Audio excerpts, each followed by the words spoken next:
Şirniyyat sevərlərin hər gün bişirmək istəyəcəyi nəmli keks hazırlayırıq. Bu keksi hazırladıktan sonra əmin ola bilərsiniz ki, heç bir şirniyyatı bunun qədər istəməyəcəksiniz.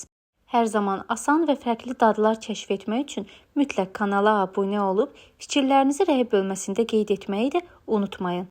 Gəlin indi birlikdə bu möhtəşəm keksimizi hazırlayaq. İlk öncə 3 ədəd yumurtanı, üzərinə 1 stəkan şəkər tozu əlavə edərək mikser vasitəsilə ağarana qədər çırpırıq. Yumurta tam ağardıqdan sonra isə üzərinə 1 stəkan ilıq süd və yarım stəkan duru yağ əlavə edirik. Sonra isə üzərinə vanil, qabartma tozu, kakao və un əlavə edərək qatqını mikser vasitəsilə yenidən qarışdırmağa davam edirik. Əgər siz şirniyyatları daha şokoladlı formada xoşlayırsınızsa, o zaman kakaonu biraz artıq miqdarda əlavə edə bilərsiniz. Hər zaman olduğu kimi ingredientlərin dəqiq ölçülərini sizin üçün rəy bölməsində qeyd edəcəm.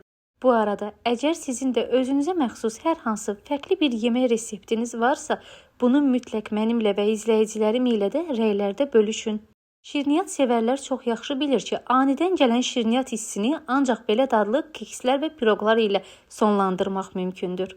Hazırladığımız xəmiri isə yağlı kağız əlavə etdiyimiz qabın içərisinə əlavə edirik. Əgər siz yağlı kağız yoxdursa, o zaman öncədən qızdırdığınız və üzərinə yağ, biraz da un əlavə etdiyiniz qaba əlavə edə bilərsiniz. Keksimizin biraz nəmli olması üçün üzəri üçün sos hazırlayırıq.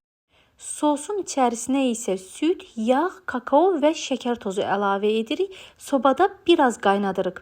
Çalışın keksin doğru şəkildə islanması üçün mütləq şəkildə sosu soyuq şəkildə qaynar keksin üzərinə əlavə edin. Əgər hər ikisi qaynar olarsa, istədiyiniz nəticəni almaya bilərsiniz. Keksin tam şəkildə nəmli və yumşaq olması üçün dilimlərə ayırmaq mütləqdir.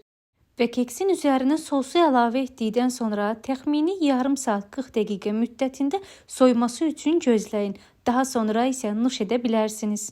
Bu resept ilə hazırladıqdan sonra fikirlərinizi mənə mütləq qeyd edin.